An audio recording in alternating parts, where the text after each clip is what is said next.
species is one which is essential to the functioning of the ecosystem as a whole. Keystone species are the biological foundation that support the entire interdependent network of life.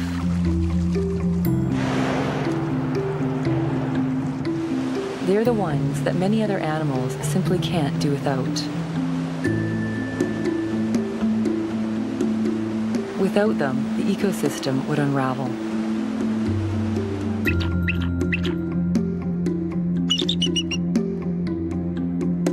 In British Columbia, the Pacific salmon are the keystone species. Each summer, millions of fish return to this coast to fill hundreds of streams and rivers, just as they have for thousands of years, feeding hundreds of species, including the local people, the First Nations, the ecosystems, and many of the local economies. Salmon have fundamentally shaped life on the coast. Yet quietly and without explanation, the numbers of salmon in BC are steadily dwindling. Many rivers are already on the edge of extinction. Here, in the world's largest sockeye salmon river, millions of fish are going missing. And many of the few that do make it back to the rivers are dying mysteriously before they have a chance to lay their eggs. Biologist Alex Morton has been following and studying the unusual decline. Full of eggs, eh? Yeah. This is strange. You know, we're right on the spawning grounds. This fish has made the whole trip, but she never spawned. She never released those precious eggs. And we're seeing a lot of this. Most of these fish look like they haven't spawned. This pre-spawn mortality is epidemic in the Fraser River. So we're trying to figure out why. The disappearing wild salmon is no small concern. Without them, BC will lose its most iconic species, as well as a culture, a way of life, and its most valuable natural food resource. The race is on to figure out what is happening to the iconic fish which built British Columbia, before it is too late. Not so long ago, the Fraser River was the mightiest sockeye salmon river in the world. Hundreds of millions of salmon returned to the tributaries that branched into a vast network of hundreds of rivers and streams, totaling thousands of kilometers in length, that infiltrated the entire southern half of British Columbia with salmon. The mysterious decline in the productivity of the Fraser River sockeye began in the 1990s. With each passing year, the productivity continued to fall. This was blamed on many things. Perhaps the waters were too warm. Maybe the fish were starving out at sea. Perhaps it was overfishing. The Department of Fisheries closed the commercial sockeye salmon fishery, but even that didn't seem to help. Even without the pressure of commercial fishing, the numbers of returning salmon continued to plummet. Something was very wrong. Alex Morton has been working as a biologist in the remote wilderness of the British Columbian coast for over 30 years, watching and studying the decline of BC's wild salmon. This is the problem. This farm is just pouring out disease and pathogens, and our wild fish are swimming through it. I know, I've seen with my own eyes what happens to them when they go by. When industrial fish farms moved into her neighborhood, it soon became apparent they were having impacts on the wild fish. The most obvious symptom was a dramatic rise in parasitic sea lice on the tiny juvenile wild salmon, who don't naturally carry the lice. And sea lice aren't the only problem, but you know when these fish have lice on them from the farms, that they're also being exposed to whatever bacteria and viruses are on these farms at the same time. The salmon farm or salmon feedlot is a whole different situation. It breaks the natural laws that make salmon move. So they hold 600,000 to over 1 million fish stationary in one place.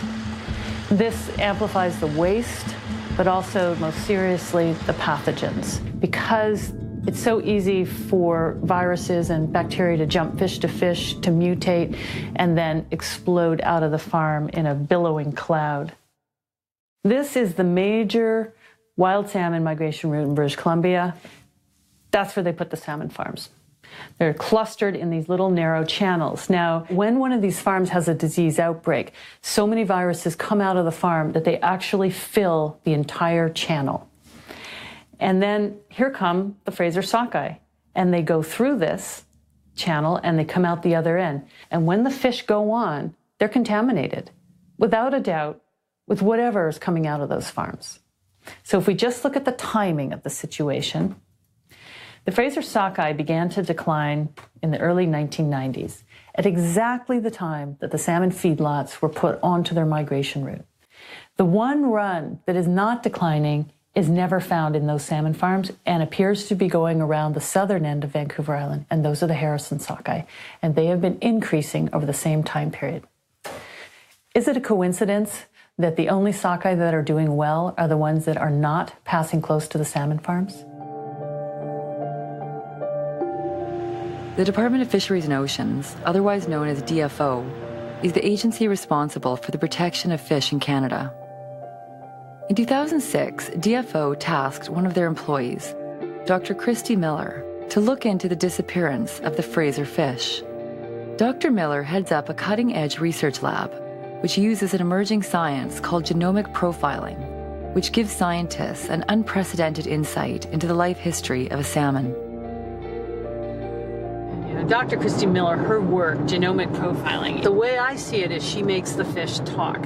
It's like sitting a fish down in the office and saying, how are you feeling? So in all our bodies, we've got these switches that turn on and off in our cells depending on what kind of experience we're having with life. And she found that the ones that died before they spawned had all these switches flicked in their cells, and the ones that lived had a whole different pattern of switches. So she's like, okay, so the ones that are dying seem to be dying of the same thing. Well, that was huge, because all the other scientists that tried to figure this out were like, God, they're dying of everything, you know? They couldn't figure it out. And when she read these switches, they were like leukemia, retrovirus, brain tumor, immune system decay. And she looked at that and went, salmon leukemia. Salmon leukemia is this virus that raged through the salmon farming industry right at the beginning when it went into the Campbell River area in the early 90s. The salmon leukemia virus attacks their immune system, so they die of something else. It's a retrovirus like AIDS. And DFO wrote about 6 papers on it, and they found that virtually all of the Chinook farms were infected, and that this virus killed 100% of the sockeye salmon that were exposed to it, and they never did anything about it. And as soon as Dr. Miller's work, you know, her compass was all over the place. As soon as her compass pointed at salmon farms, she wasn't allowed to go to meetings. She wasn't allowed to talk to the media, even when she published in the journal of Science. The world's most prestigious scientific journal, Science, published Dr. Christy Miller's findings in January of 2011.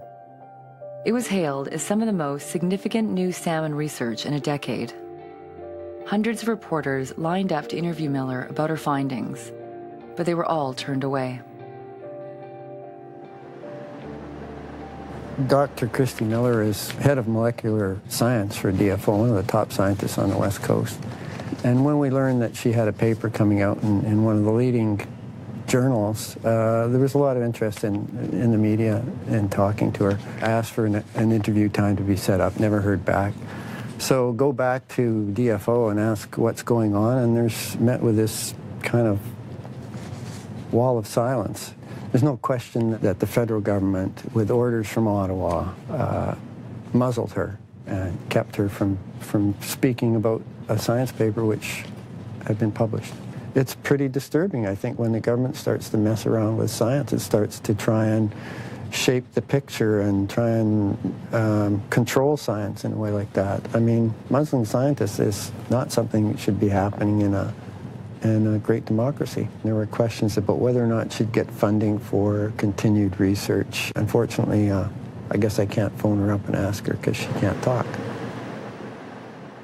Dr. Miller, when she began to see a strong correlation between these dying sockeye and the salmon leukemia virus, and she read that the salmon leukemia virus was in the salmon farms, she naturally wanted to go test those fish. So in April of 2010, she made a request to DFO to test farm salmon for this virus, but access was denied. She was not allowed to test these fish that are in public waters, releasing their pathogens into the most valuable salmon stocks in this country, and she was not allowed to follow the trail into the pens. To protect the interests of the salmon farming industry, the government allows the farms to keep their disease information confidential from the public and from scientists. There is no way to find out what diseases are on the farms. The fact that the farms won't allow it is pretty suggestive to me. They're afraid of what will be found. If they were, not concerned as they claim to be, then they would surely open up their farms and say, come in and test because we're proud of our product and you won't find any issues. Clearly, they know that there are issues and they're not allowing testing for that reason. In 2009, fishermen were getting ready for a good run to return to the Fraser River. An estimated 130 million young salmon had left the river in 2007 and were now due to return as adults. 13 million adult sockeye were predicted to return. All signs look good. However, instead of being a banner year, it turned out to be the worst in recorded history. Over 10 million fish vanished without a trace. It was an unexpected disaster. The fishing boats stayed tied to the docks, and thousands went without their traditional food supply. The government responded to the public outcry by announcing a federal inquiry into the decline. It was called the Cohen Commission.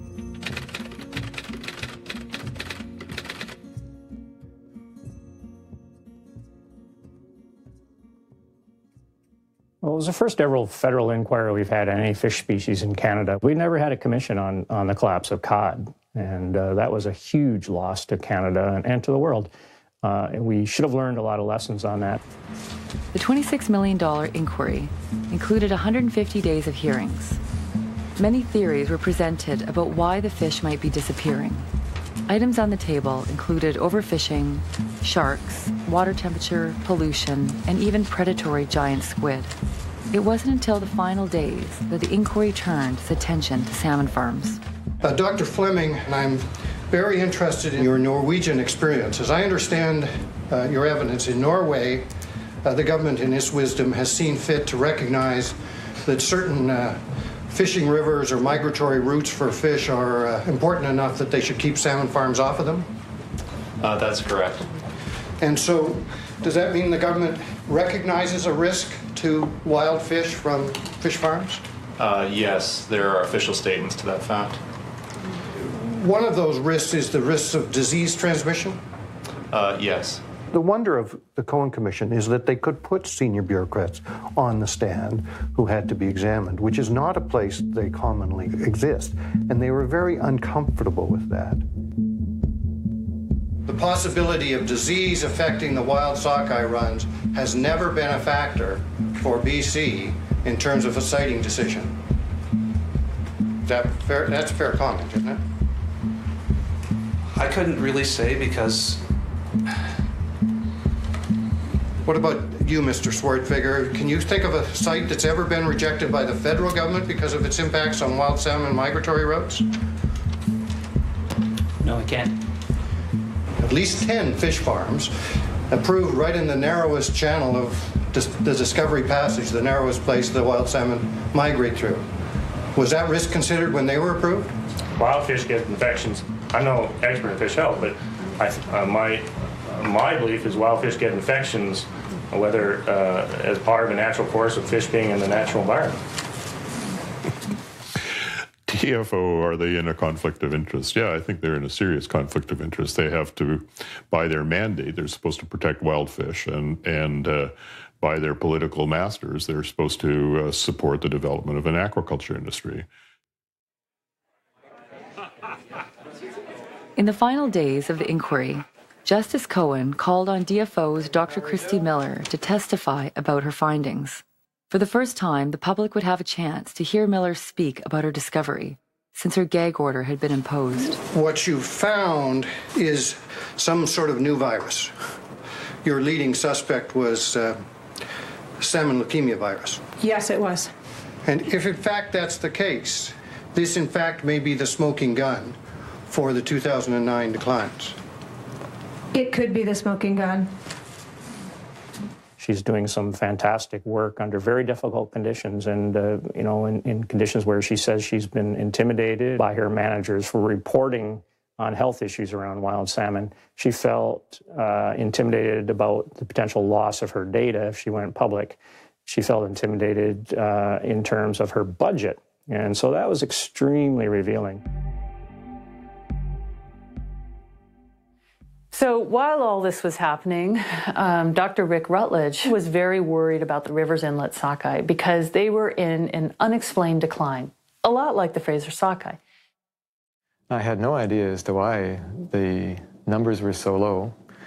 I tried to think as the season was winding down what on earth the cause might be. It had to be something new, I thought, because it hadn't happened before as far as I could tell. So I eventually sent some samples in for testing.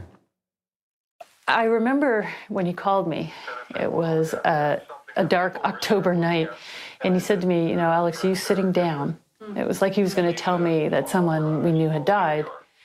And he said the tests came back positive for ISA virus in Rivers Inlet smolts. I was devastated. I thought, okay, 20 years of trying to prevent this industry from destroying the wild salmon of Canada, and I have failed. Salmon influenza, ISA virus. Most lethal known salmon virus worldwide caused $2 billion worth of damage in Chile. No country wants it. It has spread everywhere in the world where Atlantic salmon are being raised in pens in large numbers by the Norwegian companies. ISA, infectious salmon anemia, the most lethal known salmon virus worldwide. It was first detected in Norway in 1984. At first, the virus seemed benign, but once it incubated in the salmon farms, it mutated into highly virulent and lethal strains, which can kill millions of fish at a time. These deadly strains of ISA spread to new countries by way of egg imports. The industry farms mainly Atlantic salmon, so they must import Atlantic salmon eggs from Europe into the country in which they are operating their farms. When the ISA virus wiped out 70% of Chile's salmon industry, the strain was traced back to Norway. The difference between Chile and BC, though, is that Chile has no native salmon, whereas BC has much to lose, with thousands of runs of 5 different species of Pacific salmon and entire ecosystems and economies that depend on them. So ISA is sometimes called salmon flu, and so it is a bit flu-like, I guess, in its symptoms. But it's like a very, very severe flu, like the type that killed millions of people after the First World War. I mean, it's a very serious flu to which the fish may not be adapted at all.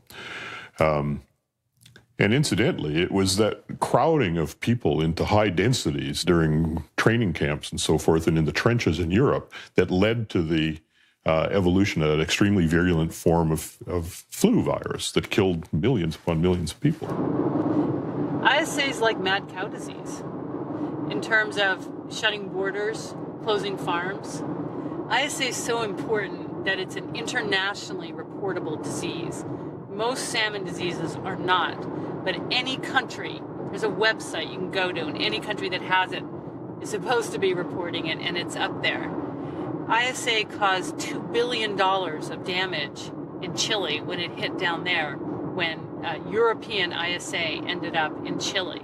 Nobody knows what happens when you introduce a virus into a population that hasn't been exposed to it before. It might be totally benign, or it might have a devastating impact like smallpox had in the Aboriginal populations in North America, or the bubonic plague had in Europe. This is something I thought we were working to prevent coming into British Columbia. But my first response was get out in the rivers. Let's have a look around. Let's see where this is. It's the same thing I did when I found the sea lice in 2001. I just made a net and just went around and started looking at all the fish. Because if you just sit there with that bad news, it destroys you. But if you can get out and do something, it's a lot healthier.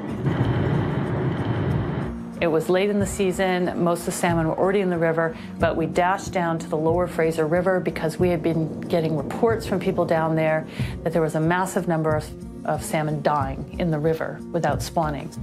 And this big yellow Chinook salmon, a white Harrison Spring, that had ISA virus. This sockeye had ISA virus. This coho had ISA virus. We tested 11 fish in the Fraser River, a river of millions, and we got it 3 times. It was European strain ISA virus. Alex didn't fool around. I mean, she decided to send her samples to the lab in Prince Edward Island that is recognized by the World Health Organization as being one of 2 labs in the world that are entitled to test for ISA with international significance. She also sent it to Dr. Nyland in Norway, who's the leading expert on ISA in the world. So she sent these samples to the 2 people who were the most credible international folks. We gave a press conference.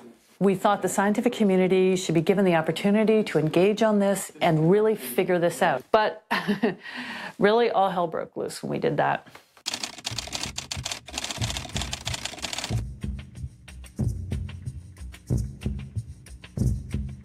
The CFIA came and took our samples and said they were going to run tests, and we were supportive of that. The Canadian Food Inspection Agency contacted me and asked me to turn over all my samples, which I did. They shipped them to the testing lab in Moncton, and they tested them for the remaining samples for the infectious salmon anemia virus. Very quickly thereafter, the CFIA gave a press release as well.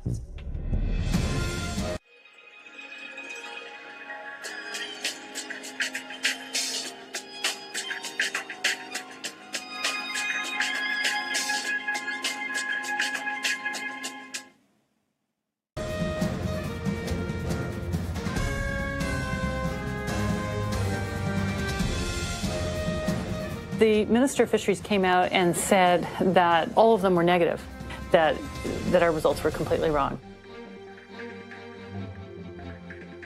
They did a press release basically to refute our findings, to say that there was no problem, there was no ISA. They said everything was negative. I was surprised, and I'm distressed about it. This is a serious matter, and the government is not taking it sufficiently seriously in my mind. We were standing on a riverbank, actually, listening to it on our cell phones, and I kept waiting for them to address the whole issue, what was happening in the Fraser River, what we had found down there.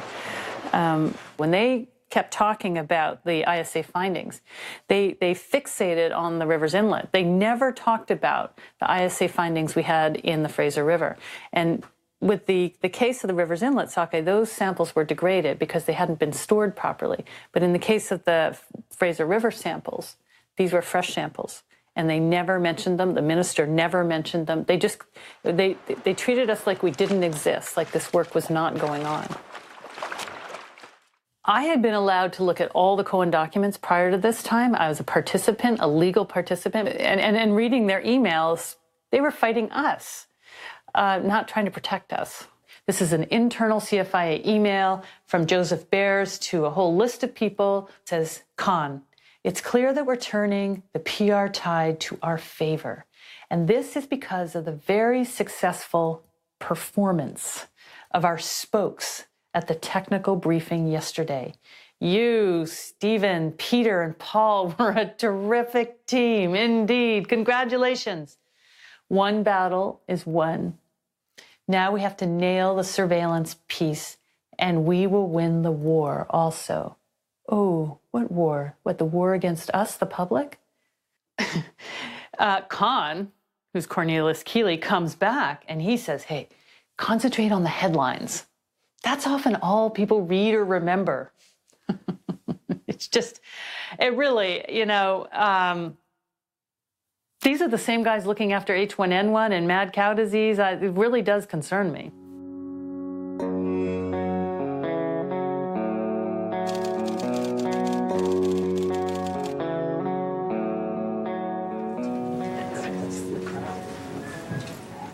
How dangerous is the ISA virus?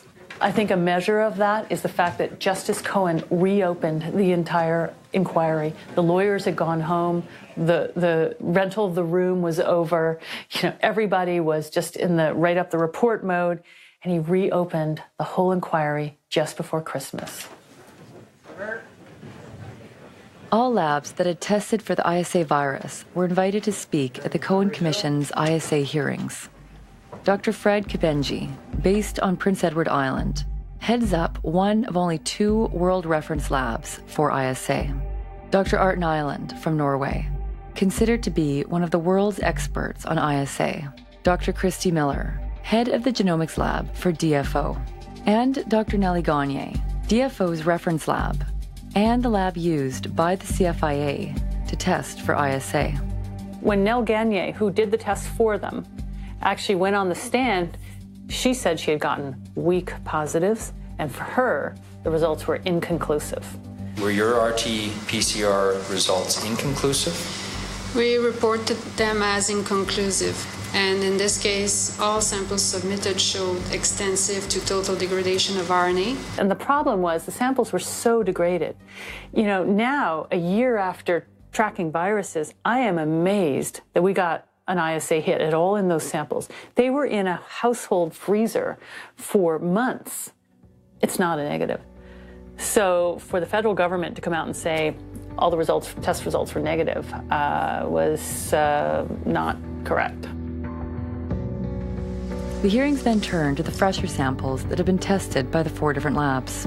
Dr. Nyland, I'll turn my next set of questions to the testing that you've done. I understand you've tested several batches. What were your results? Did you obtain any positive RT-PCR tests for ISAV in those samples that you tested? Among the first 48, I had 1 positive.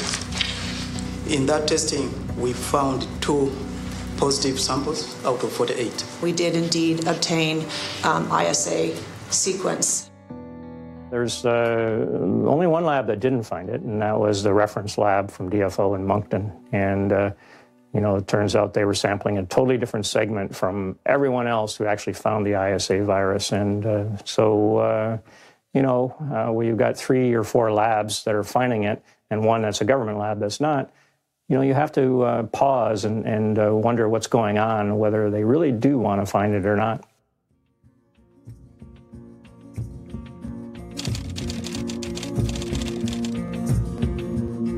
We learned that Dr. Miller was prohibited by DFO from testing for ISA virus, but a salmon farm came to her, and their fish were turning yellow and dying, and they couldn't figure out why. And she decided to test them for ISA virus, even though she was instructed not to. She wanted to get to the bottom of it. And we did identify some positive ISA fish among their fish.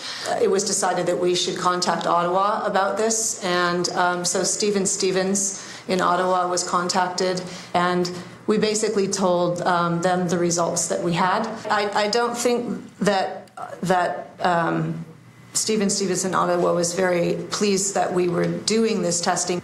Basically, there was a general feeling that as a scientist I should not be undertaking research on something if I didn't understand the ramifications of what the results could do.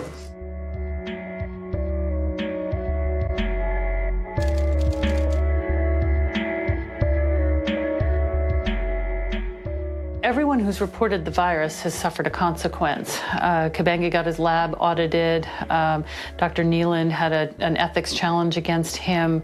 Dr. Miller gets muzzled as soon as her work takes her towards the fish farm viruses.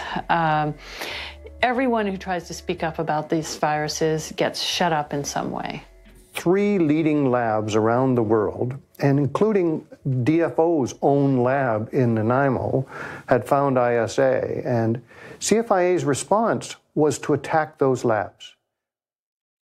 They went in to Dr. Kabenji's lab and tried to attack Dr. Kabenji's credibility and the credibility of his lab, and to use all of the mechanisms of government that they could do. Any positive result is a difficult result.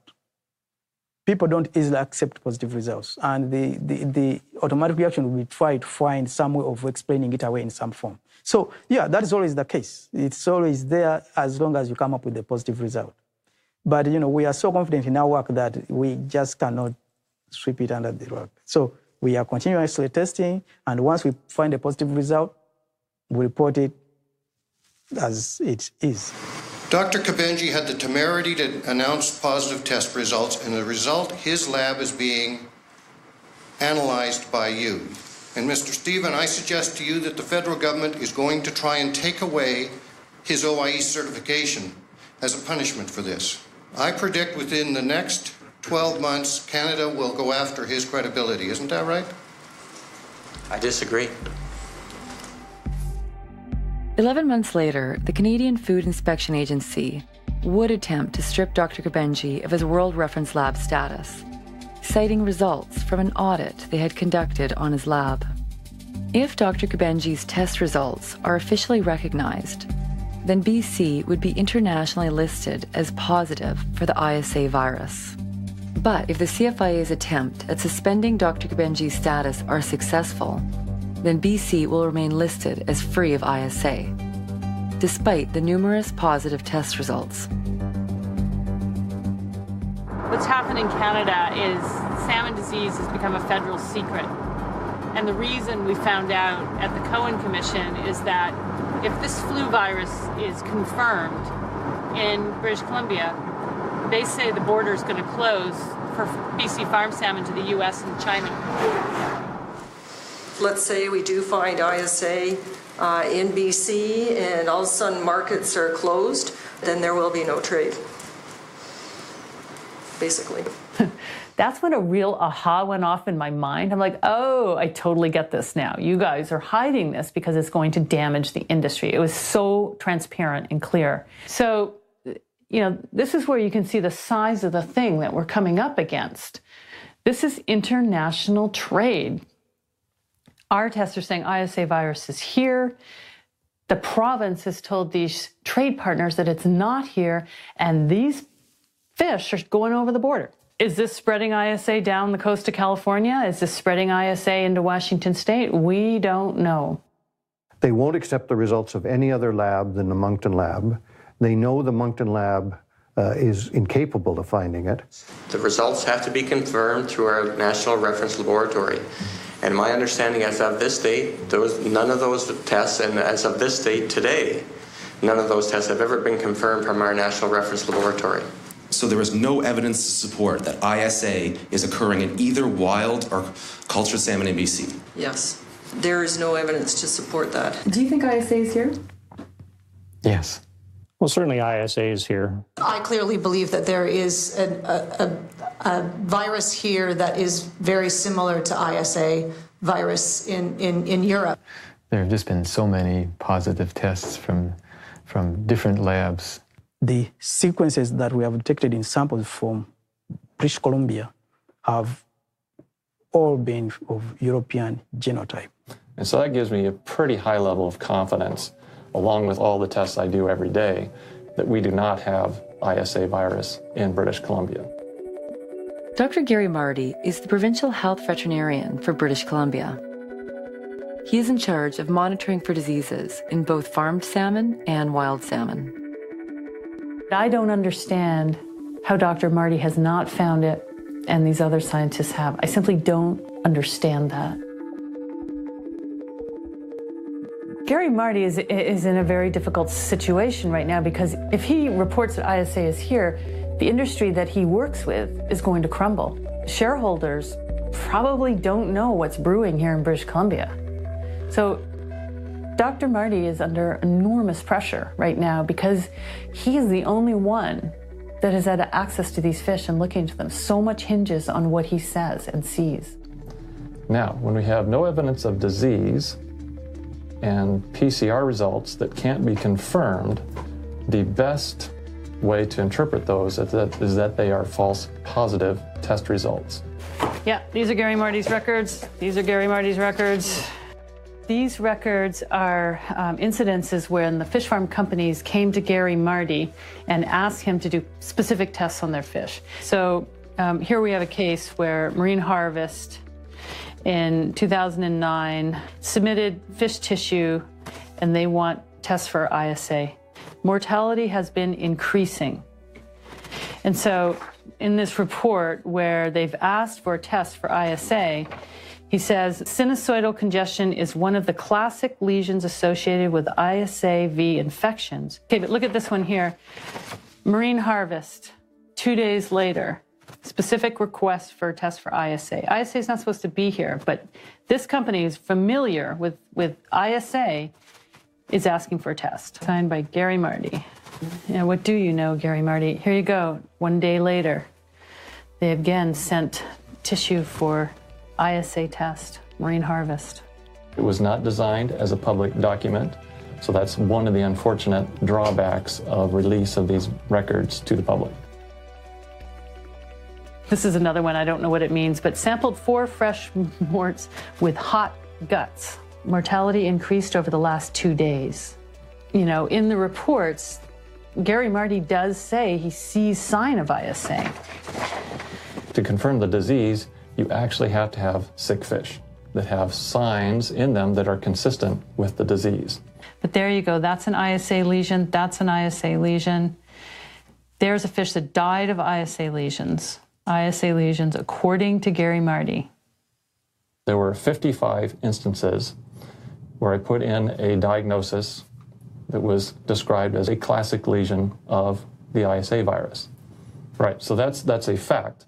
But then what you do, we also had a specific PCR test that looked for the ISA virus, and all the tests have been negative consistently, no virus. You have to have sick fish, because if this disease were present here, it would be killing large numbers of fish. We're in the river and there's dying fish everywhere. People are very alarmed, particularly this year. Fish are vanishing, horsefly, lower Shuswap, rivers of the Central Coast. We go into places and we see more dead fish than alive. Sometimes we can't even see an alive fish. All pre-spawn mortality. There's a lot of fish dying on this coast, in the farms and in the rivers.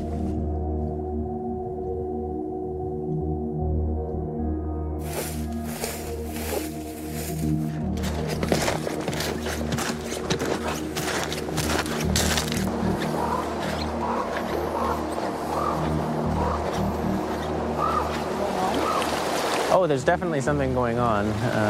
A lot of the rivers we've seen, the fish are dying before they're laying their eggs, and they're showing signs of disease. We've seen fish with all sorts of things going wrong with them, like big blisters on their side, and you cut them open and their whole stomach cavity is full of water and blood, and yellowing, pale gills, pale heart, lesions in the stomach wall, like red blisters all on the inside of their stomach. Some of them, the flesh has got blisters throughout the whole fish.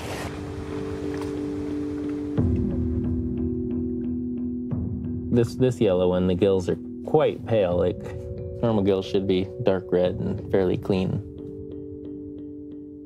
And the gills get really mucousy on a lot of these sick fish we've seen. Like you can see it's just completely mucousy, which could be a sign of diseases like ISA, is kind of a fish flu. So how does a fish breathe when they've got that much mucus on the outside of their gills? The most distinguishing feature is the really big pop eyes. Yellowy on the outside with lots and lots of little pinpricks of red all over the outside. The insides, I'm not a vet, but I can tell something's wrong with that fish. That's sort of the spleen, but it's all conjoined into one big lump. It just starts bleeding out of the flesh, and then it's all throughout the meat. Like you can see, those little blisters are getting to the point that they're coming through the skin. All this bloody water liquid was in the belly. It's basically bled to death from the inside. Pinprick red blood spots seem to be associated with the more diseased, sick-looking fish. Supposedly bloodshot on the inside of the belly is one of the symptoms of ISA, but we won't know until we actually get test results back what's causing it. Speckly red showing up all through on this one, heart starting to get those blisters all over it. So what disease is that bad that it can cause that? I'm not entirely sure, but hopefully we'll find out. It just goes on and on and on. Things I've never seen before. They're sick. You could see one or two sick fish, but when you see half the fish or more than half the fish in a river that look like they're definitely going to die before they spawn, it's bad. And all these fish appear to be dead pre-spawn. The legs. So look at all the fish that are here. Look at them all dead, all pre-spawn. It's pretty obvious that there's something going on. If you've actually walked any of these rivers or gone fishing, I don't think they're all dying necessarily of the same thing, but they're definitely dying of disease. It's basically all over the province. There is some rivers that seem to be doing better than others, but yeah, it's province-wide. We definitely should be doing this work now. We should have been doing it for years. We need to do something. The rivers are getting less and less fish, and right now people are doing basically nothing. The government's sure not doing it, so somebody's got to do it. Wow, you guys found a lot already. Really yellow. Okay, got a lot of work. All right. And within, what, 15 minutes, we've found 1, 2, 3, 4, 5, 6, 7, 8, just in a tiny section of river, pre-spawn mortality. I haven't seen one that spawned. Have you seen one? Sure, not one.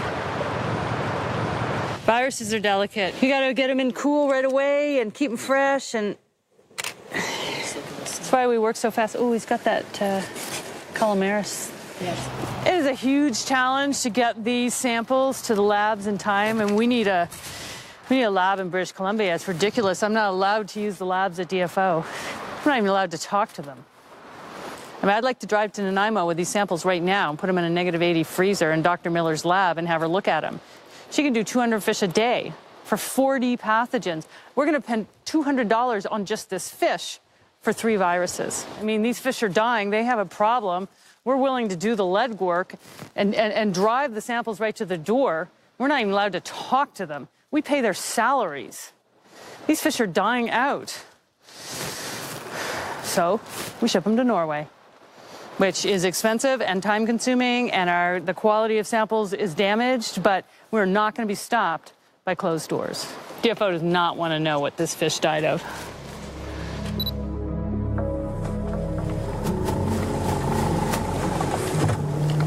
If I could track these viruses anywhere as I wanted, I'd go straight to the salmon farms and I'd look in those pens and I'd pick their sick-looking fish and I would rush them to the labs, fresh tissue. Because the labs say the fresher, the better in a fish that's actually dying of the disease. Then your chance of being able to culture it is much greater. But, we're not allowed to do that. So this whole search for the virus is being really slowed down. It's being impeded by the lack of ability to go to the farms and test.